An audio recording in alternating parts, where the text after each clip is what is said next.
The topics that I want to talk about today is I am 100% always about being practical. So I am going to give you a ton of information as fast as I can. So if you're not from New York, get used to it. I'm going to talk real fast. If you don't know, I am a commercial and portrait photographer here in New York. I have been here since around when I spoke with David. It was actually, I moved here around 2012.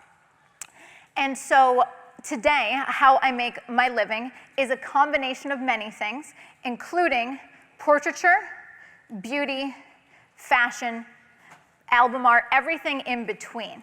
But I want to show you how I've gotten to this point following a few key tips that I picked up along the way. I actually did go to school for photography, yet magically, I somehow don't think I learned the most important things. And the most important things aren't even necessarily technical. It's how you find your place in the photo world, how you make yourself known, and how you make yourself known to the people that will hire you. We didn't touch on that at all. And so that is a majority of what I'm going to be talking about for the next 45 minutes. It's about finding your style, the path to what I think helps you find success, and really what it takes to be thriving, not just making a living, not just basically paying the bills. So we're going to jump right into that. By the way, today I am brought here by Canon. I am a Canon Explorer of Light, and one of the reasons I love them as a sponsor is when I was pitching the topic for this presentation, they did not ask me to talk about cameras or lenses. They asked me to help the community, to educate and share whatever I think would be most useful, which is exactly what we're doing. So that's one of the reasons I enjoy them. And also, I have been listening to Canon EOLs since I was 12. I used to attend the conference here at the Javits Center and listen to them. So it's been a nice, long relationship. All right, so I want to start with the concept that I think you all know is quite obvious, right? There's no such thing as 5 simple steps to success. I hate when people make it seem like a step-by-step process and you are good to go. But you have to quantify it in some way. So what I'm going to do is I'm going to take you through these, and just know that some of these steps, some of these things, they're happening simultaneously. Instead, it's all things for you to think about. And so how I'm going to dive into this is we're going to start by an exercise that you should go home and do and take a look at about finding your space, your calling, where you fit in the world of photography. We're going to start off there. Then we're going to move on to what is style. How do you figure out your style? How do you build your style? How do you build a cohesive portfolio? Then we're going to talk about building your dream client list and maybe some resources for doing that.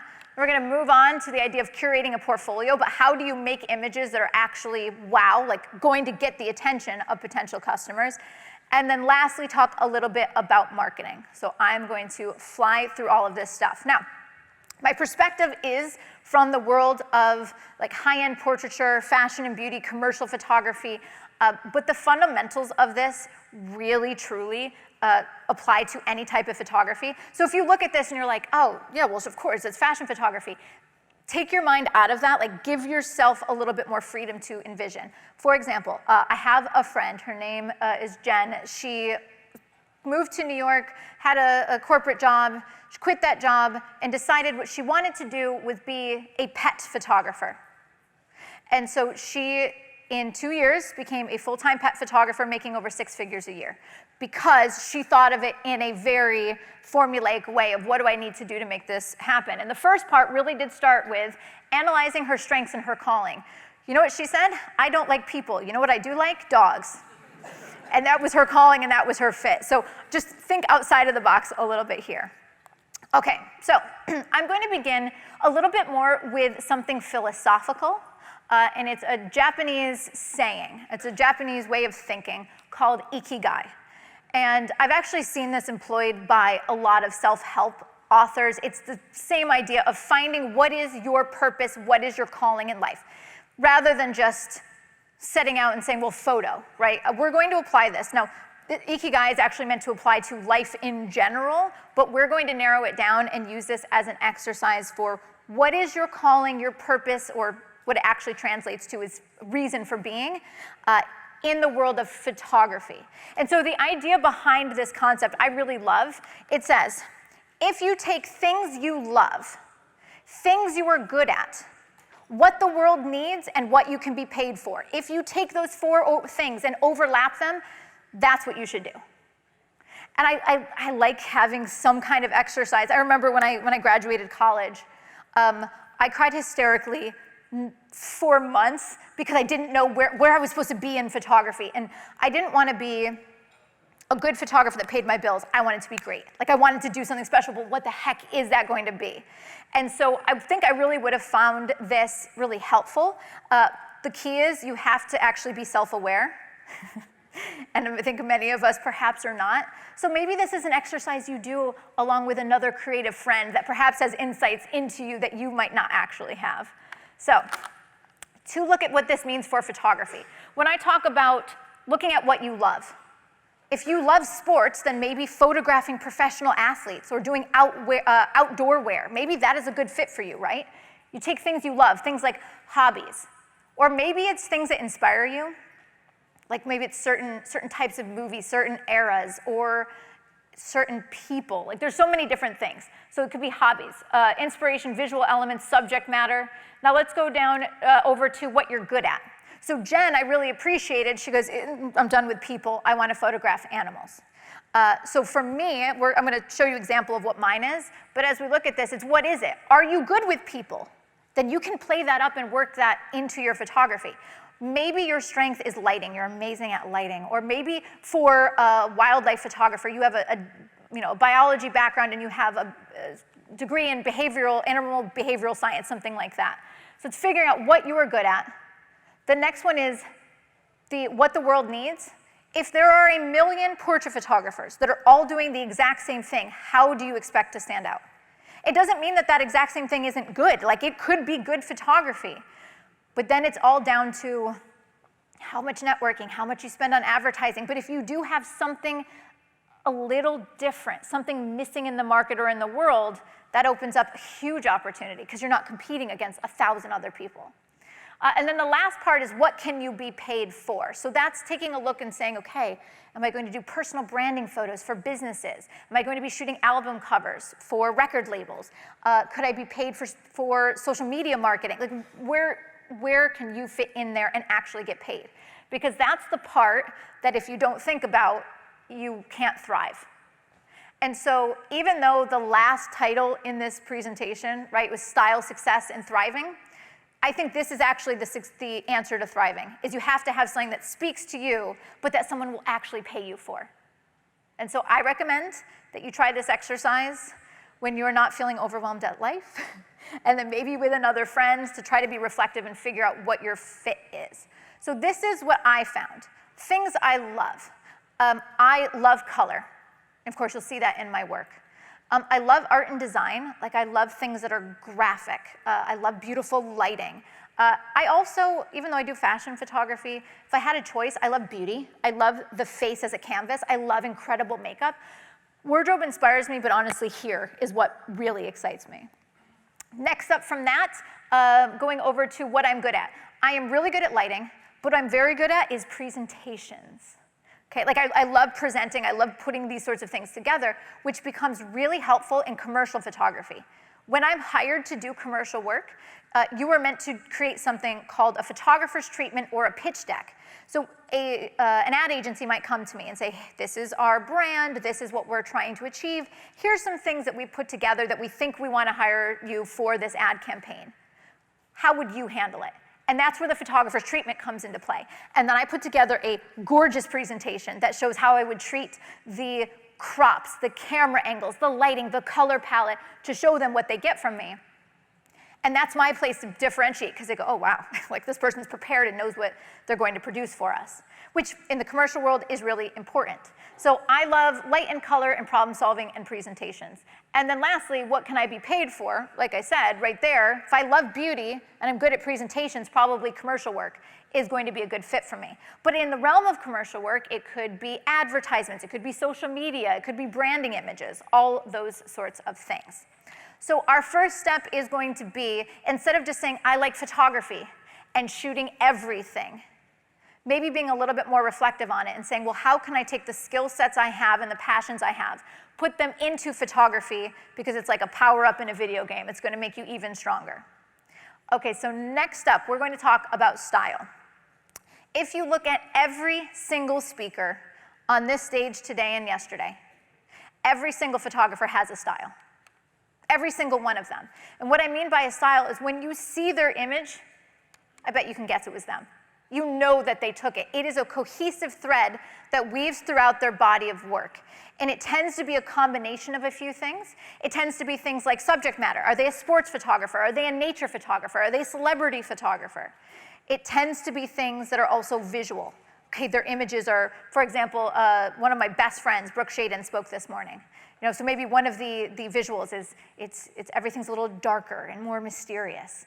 And so it's in the color palette and it's in the subject matter. And then of course, the last part of that is how things make you feel. So it is subject matter, visual, and emotional. That's what I see as style. And so if you go through every speaker that was here the last 2 days, I promise if you look at their work, you'll go, okay, yeah, I see the common threads.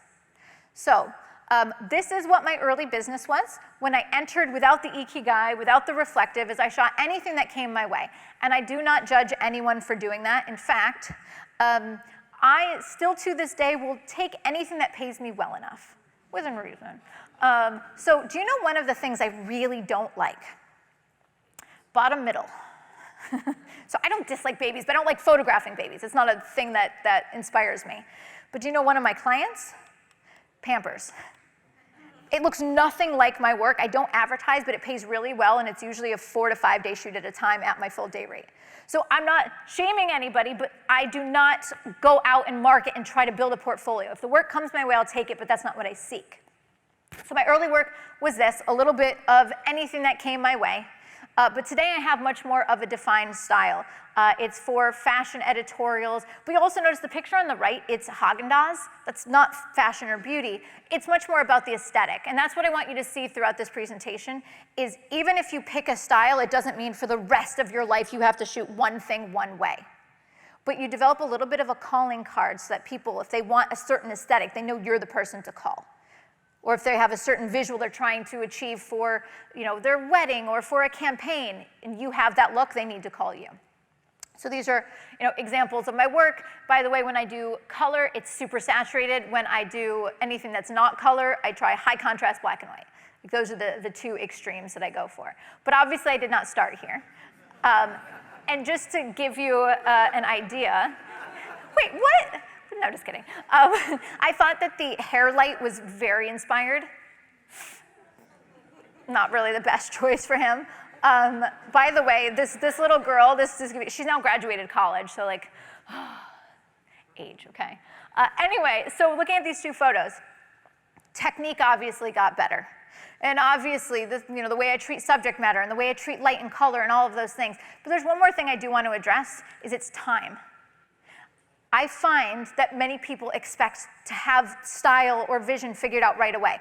I do not want it to have to take you 16 years or 15 years, but you shouldn't be surprised if it takes you 3, 5 years to really put together a cohesive portfolio.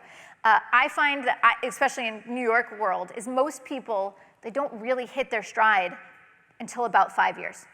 The struggle till 5 years. And it's really the 10-year mark, at least in the commercial world, where people thrive. So if you're in that range and you're I'm 2 years in, it's not working, that's time. It does take time. Here's just another example of some of my work I thought you'd enjoy. I think the green hair and that cutout is amazing. They're actually my second cousins. So this is showing my early work here. So what changed between those huge time frames? Well, one of the things that changed was rejection and finally getting feedback and critique. I think it's really important to try to get critique and to go in with an open mind, but never get critique from somebody you don't respect, because the first thing you do is go, well, they're wrong, they don't know any better. If you give yourself that opportunity, then you can't actually take their critique on board. So one of the things I do is every year I actually pay for a portfolio review. At this point in my career, every single year, from the people that might be hiring me. There's a couple events in New York that they have fashion editors, and they have ad agencies and whatnot. I want to get their impressions of where my portfolio is at or what is missing in my work. So first thing that happened was the rejection part. And I went to college, I got out of college, and I'd submitted my images to this magazine, and the guy actually invited me in for a meeting, which I was like, well, I just finished school, I am going to be so successful. Like, I got a magazine editor calling me in, and I swear to you, he called me in to tell me my images suck, which I just like, why? He brought me in, and he was a jerk, full stop. However, just because someone's mean doesn't mean they're wrong. And it's really hard when they're really mean to figure out what you want to take away from that. So basically the guy told me, looking at my portfolio, that the second I left, he would forget my images. And he was meaner than that. He was like, which is a waste of both of our time. I'm like, well, you invited me here. Regardless, he was terrible. But so he basically said, listen, you know how to light and pose. That's fine, but so does every working professional. They should know how to light and pose. What else do you have? What else do you have in a vision or a style or some sort of story you're telling in your images? And so unfortunately, he was mean but right. So I want to talk a little bit more about style, but before I show you that, I want to talk about the difference between brand and style. Now, when you talk about branding, it's usually what separates one brand from another aesthetically in terms of like font and logo and symbols and your website, like your branding materials. Brand can also represent or also communicate how you want your company to be perceived, which is why sometimes it starts to overlap with style. Like, do you want a brand that is friendly? Do you want a brand like friendly and relatable? Or do you want a brand that's very exclusive and luxury? So when style comes into play, that is much more about the visual elements in the actual work, not necessarily how you want someone to feel about your brand. And so I mentioned this before, right? It's the common visual elements that weave throughout a body of work. And it's that thing. Every time I see your photo online, I knew it was you before I saw your name. Like that's kind of what style means in more of this concrete sense. So we talked about this, but me saying, okay, find a style and it needs to be subject matter, visual, and emotional is a little challenging. So I'm going to try to give you some exercises to put into play. And I'll give that to you in a little bit. So I'm going to look at two photographers. Both were speakers here at this event. So Brooke was this morning, and next one will be Chris, which was yesterday. So I asked Brooke to describe her style. And so as you'll notice, there's subject matter, fine art. There are visual elements, which is the fact that it's dark and painterly. And then emotional elements, it's whimsical. And I don't know how many people saw her presentation, but I always describe her as the weirdest normal person I've ever met.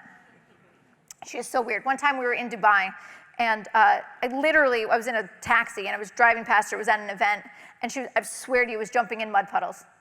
But not like for a reason or anyone watching. She was just jumping in mud puddles. And then she tried to get me to come out, and I said I would just watch. So if you look at Brooke's work, she's wonderful. She's insanely talented. But if you look, you see everything is clearly photographed by somebody who sees the world in a particular way. Like this is her vision.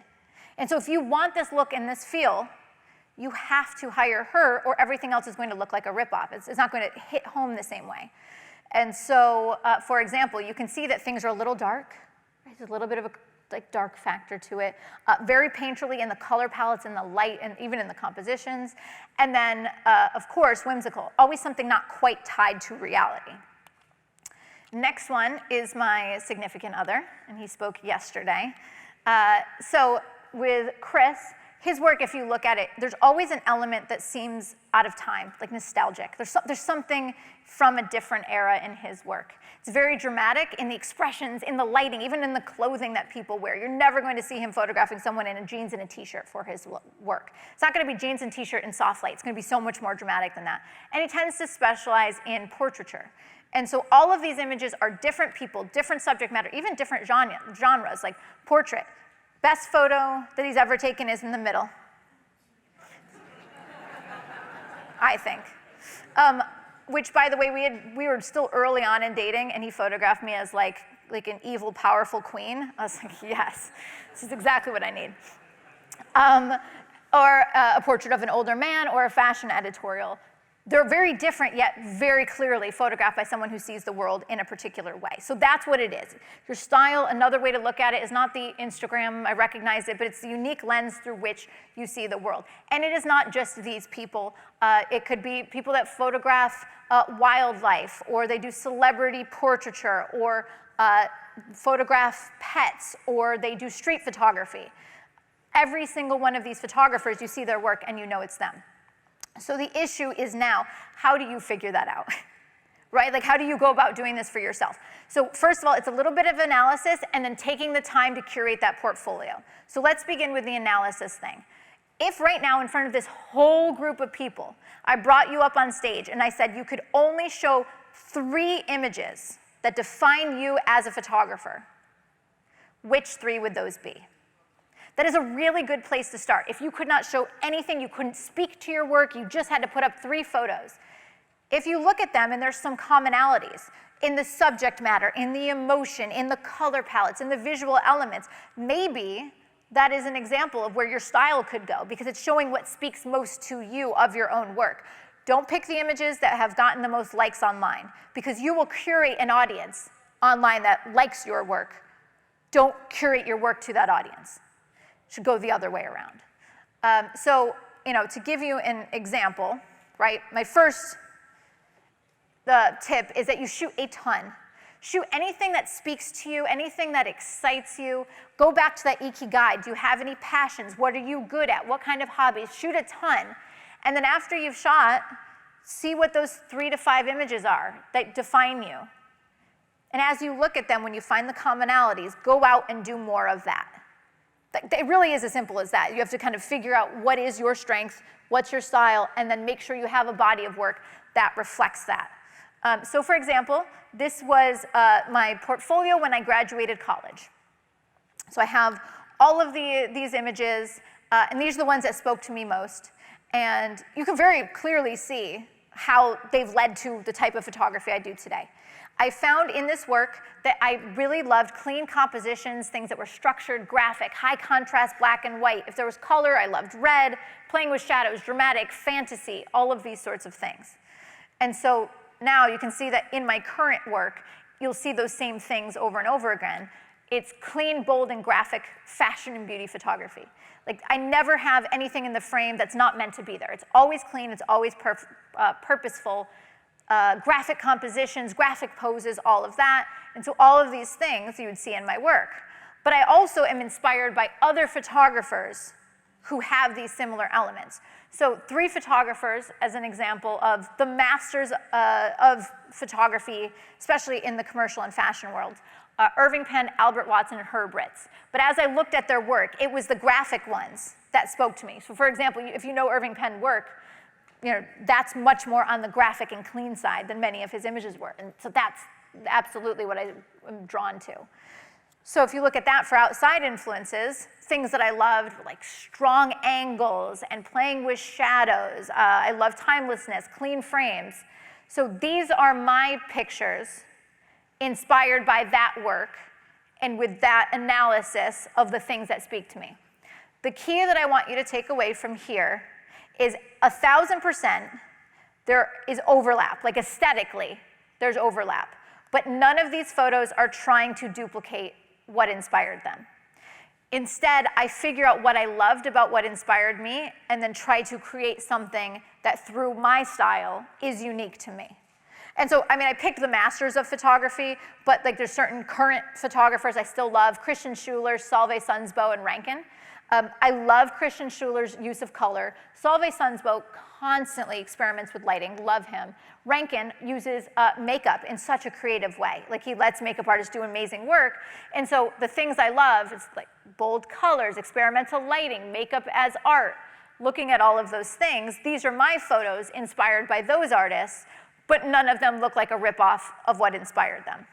So to kind of bring that back together, how I feel about style is, when you reflect on ikigai, when you shoot a bunch, you select the images that speak most to you, you'll have an idea of what is rising to the top, what stands out. It's okay to bring in tons of other influences, get inspired, but don't say, I want my style to be another version of Irving Penn. Instead, figure out what you love about that work and how you can infuse it into the work that you're creating. If you steal from one author, it's plagiarism. If you steal from many, it's research. It's one of my favorite quotes because it gives me permission to steal from a ton of people because I'm researching how I want to create my next shoot. And that's, you're also going to see in a moment, what you get for mood boards. So just to show you examples of my clean, bold graphic style, all inspired by the same photographers I showed you here. And I also can shoot the same style when it comes to portraiture. So whether it's promo portraiture for someone's business, or it could be a fashion designer that was for a ballerina, a maternity and child portrait, a couple's portrait. Even though this isn't fashion photography, I treat them all just like it was a fashion shoot. My style is the same throughout. And so for those of you that are concerned, and I had the same feeling, if I pick a style, I can't deviate, I'm not going to get other work from that. These images are for dramatically different clients. First one was Vanity Fair Italia. The second one was a commissioned portrait I did, and the third one was an advertising campaign for a hospital chain in LA. But you can clearly see they're all shot through the eyes of someone who sees the world in a particular way. They all have my style throughout, and I didn't lose work for this. The reason the hospital, which this was a massive payday and a massive shoot, was because they wanted someone who could infuse color because they thought that their work looked dull. And so that's why they reached out to me. So they reached out to me for my aesthetic, not because I had doctors in my portfolio. I had 0 doctors in my portfolio. So I think developing a style and a niche is important, even if people push back on it.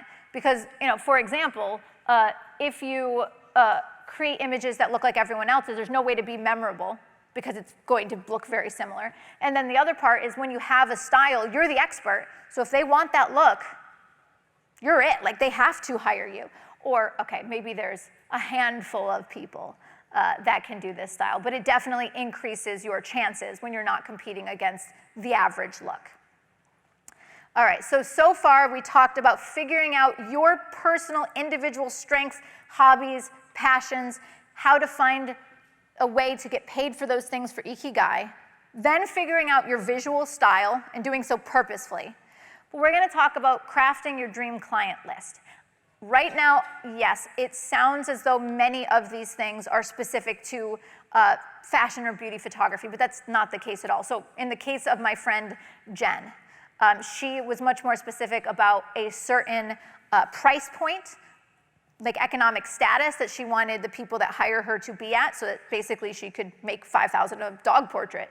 That's what she wanted to be able to put her effort into. But also, she said, hey, you know what? If I photograph dogs, why not photograph for pet brands as well? And so like BarkBox is one of her clients. So it's making a list of who are the type of people that might hire me for my work, but not just who's willing to, what do I want to aim for? So that's that, what could I be hired for? So for dream client list, I recommend that you maybe go and create a list of 20 to 25 of these people that you want to hire you. The reason I say this is if you only pick a handful, it's not a wide enough net. But if you pick 150, it's too much work to market to them. Whereas something in like the 25 range, it gives you, okay, these are the people I need to reach. How do I reach them? What are the venues that I can reach them? How do I want to spend my marketing budget to reach them? So that's what I think is like 25 dream clients, and then you can make your other list, but like focus on the big ones. Now, this is specific to commercial and fashion photography. These are some of the places I do my client research. For example, Le Book is a website that when there's a campaign, so if like Sephora comes out with a campaign this year, and they obviously do, you go to Le Book and it shows you everyone who worked on it. So like hair and makeup, it shows you wardrobe, creative director, like everyone that was on that shoot, because then it shows me who to get connected with. LinkedIn, Instagram, but one of them that's interesting is the directories. If I want to reach out to a brand, let's say it was BarkBox, and I'm like, I don't know, I've messaged them on Instagram, they're not getting back to me. Well, one of the things I could do is go to LinkedIn and see who's in charge of maybe online marketing at BarkBox or something like that. But you can also buy these directories that list all those people for you. You're paying to then type in BarkBox or whatever parent company owns that company, and go there, and it will tell you who to contact, like who to connect with. So here's an example of one of them. The one that I use is called Agency Access. So when you go into Agency Access, I just mentioned Sephora, so let's use that as an example. I type in Sephora into the search bar, and it brings up one. Sephora US, Sephora Canada. Then when I open it up, it shows me all of the different people that work there and their job titles. So I have Director of Marketing, Senior Art Director, Creative Director, all that. And so I can pick one of these people. So I picked Sarah, for example, Senior Art Director, and I went over on LinkedIn and connected with her on LinkedIn. Then I went on to Instagram, looked for her on Instagram, followed her, added her to a list of people to reach out to. So there are resources out there to be able to do research in the commercial world. Obviously, this part for portraiture is not as relevant. Okay, so adding to your homework, you got your Ikigai, you're figuring out your style, your dream client list, so basically you're just back in school. So let's now talk about the fun part, which is shooting a portfolio, like actually creating the images. I think it is very important to take time to shoot on days that do not pay you a dime. I still shoot all the time things that don't pay me anything because I'm creating the work that I want to be hired to do. Because if I just put the work that I get paid for, you would see Pampers. And I do not want more baby clients. By the way, the shoots are insane. For one Pampers image, there'll be like 30 people on set. You have a baby stylist that does hair and makeup, baby stylist that does wardrobe. You have somebody who's just in charge of making sure the diaper looks good. You have a baby wrangler whose entire job it is to get the baby to look and do things. You have, I swear, it's insane. So next time you see one, be like, oh, that wasn't just like a baby looking cute up. It's amazing. So with curating a portfolio, what I call these are creative play days. You can call them portfolio building days, you can call them test shoots, you can call them whatever you want, but it is a day that you set aside, and I recommend once a month. If you can do more, amazing, but if you can do once a month on these creative play days, shoot images that test you creatively, that are like push your creativity, or create images that you know that someone on your dream client list would like. And so, for example, the picture on the left was a play day. I made no money. The picture on the right was album art for a rock singer, like a female rock singer. Picture on the left was a play day, a beauty play day. Picture on the right was the campaign that I got hired for Haagen-Dazs. They saw it and said, yes, do that. Play day on the left, this was a rock group called Motionless in White, and like the swirl was their brand. Play day, album cover. Play day, I got hired to shoot a campaign for UNICEF. Like, I can keep going in all of these things. And so when I do play days, it's not that every play day, then they hire me to create something that looks just like it, but very often, art directors don't want to hire you to do something that they don't see in your work. They just don't want to take the risk because it's a lot of money. So same thing, aesthetically, if somebody wanted you to photograph their wedding and they like a very specific dreamy look, yeah, you probably could do it, but that's not what they want. They want to hire someone who specializes in that aesthetic. This applies to any type of photography. So when you curate a portfolio, like I said, you want to do creative play days, but I do prep. You know, for example, I never have a situation where someone just shows up with a couple of pairs of pants and a shirt, and then I just take pictures of them. And it's fine if you enjoy that, but that's, especially for me as a professional, for me it's kind of a waste of time. I want to do things that have production, that have concept. And so I build mood boards. And mood boards are just a collection of images that serve as the visual roadmap. Like, you look at that shoot, at the mood board, you know what my style looks like, then you know probably what the images are going to look like. And so you include things like hair and makeup, or lighting, or location. And so you can see here that for wardrobe, I wanted things that look regal and bedazzled and over the top, almost costume. For the location, this is when, you know, David mentioned Dubai. Like, this is when I was hired to go out there, and I'm like, well, I'm here. Let me do a shoot in the desert. And so we did a shoot in the desert, hair pulled back, dramatic makeup. And so, like, these are two images from that shoot. But what really helps in the commercial world is if you have style plus mood board equals results.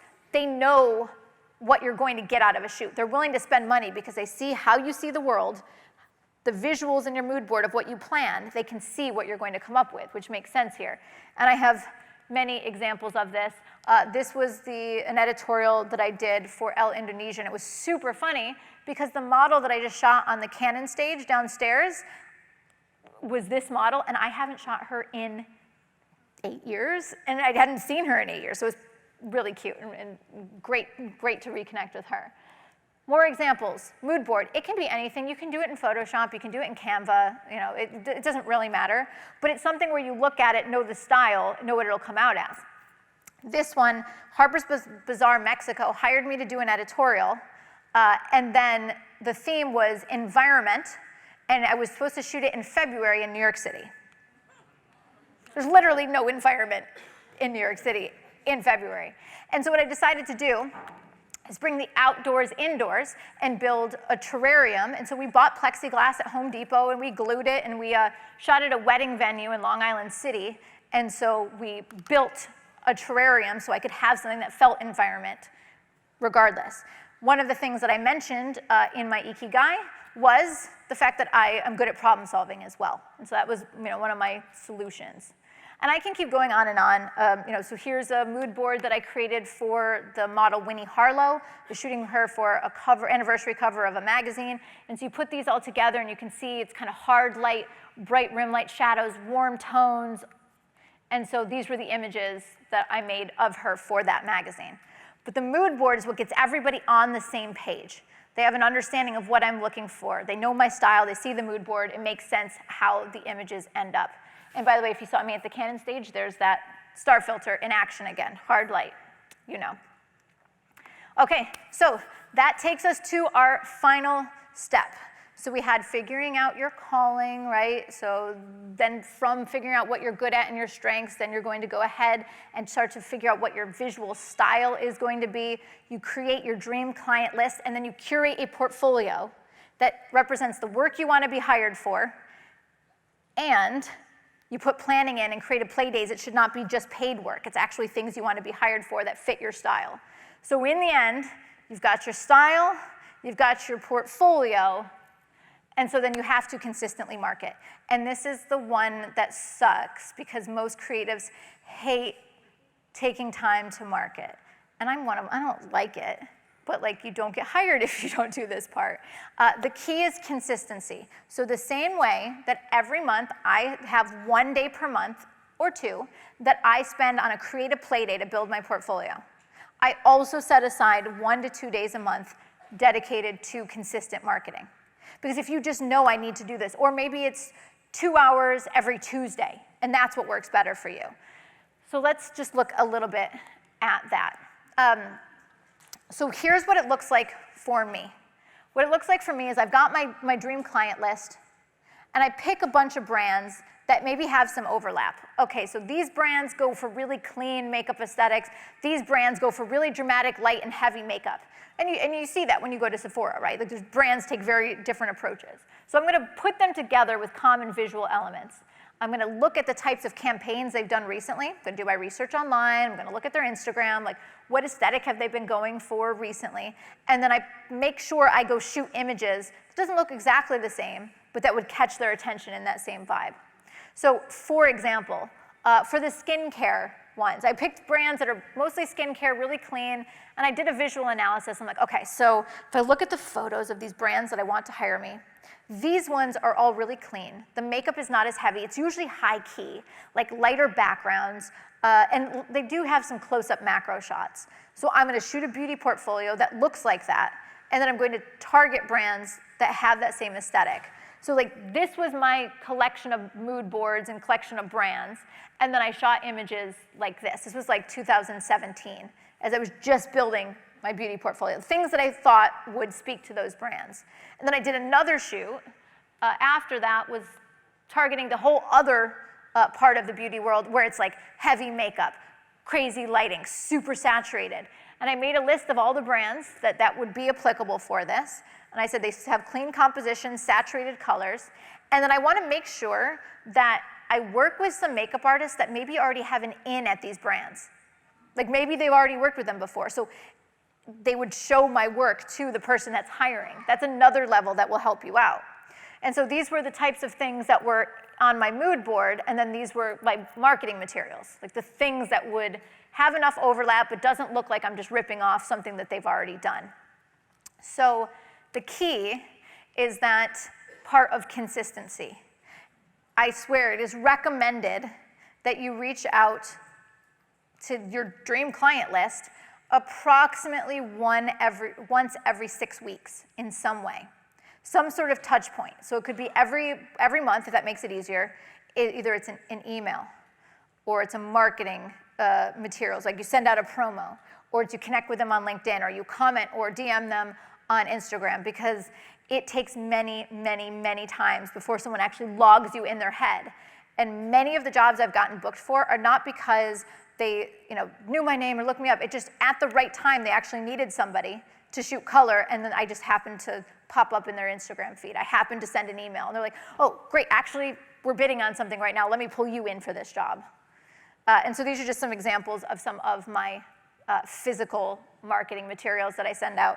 However, after COVID, I don't know what to do with these because people aren't in their office. So I'm still working on that part. So right now, most of my marketing is email. So it's consistency, curation, marketing, and persistence. But the style is what will make you stand out, right? And make you memorable when you're doing all this consistent marketing. So let's bring it all together. So you're going to begin with your ikigai. Figure out your strengths. That's going to help you thrive. Like, that's the thrive part besides just making a living. You determine your visual style. That is the part that is going to make your marketing and your efforts much more impactful because they will know what your images look like versus going through a website where it's all over the place. You will stick in their heads. Then you're going to look at the work that you're creating, your visual style, and figure out your dream clients. What work you're creating, who might that fit for? Make a list of those people, and then make sure you're creating a portfolio that continuously is going to speak to them. And then you end with actually doing the hard and boring stuff of continuously reaching out, making sure your work and your name is in front of them. So when I said in the beginning that I hate the 5-step approach, I do, but if you don't have the steps and you don't know what steps to take, you should be doing all of these things all the time. And so yes, this was commercial photography, but this definitely applies to all different types of photography, i.e. my friend that does dog photography. But I think the last thing I want to leave you with is if you're like, crap, I'm behind. I mean, that's definitely possible, but for the most part, the key part is to start them. Because if you're like, well, I'm behind, it's too late, then you're never actually starting. The same thing is, I had years where I felt like my work wasn't good enough to market, and so I didn't market. I promise you there are people that are much worse than you getting work right now. And a lot of work because they're in the right place in the right time and putting their work out there. So if you're holding yourself back from doing it, someone else is going to take advantage of that. So you have to give yourself time to grow and put the effort in, but you have to start now because it's going to add up. It's called long tail marketing. I've had clients that reach out to me and I say, hey, where did you first hear from me? And they'll say, oh, I first saw your images 7 years ago. So for those of you who are feeling anxious, it does take time and you're not doing anything wrong. All right, guys, so the final thoughts I want to leave you with is that this does not need to be something that you do on your own. Photography is an amazing community. If you look around you, there's a ton of photographers here. Make an effort to network with other photographers, like you lovely photographers in the front row over here, because they will help you and hold you accountable to doing these things. You can get and develop a style and a marketing program, but when you're all alone doing it by yourself, it's so much more stressful. So take opportunities like these to make connections and build a photo community. All right, thank you everybody so much for joining me.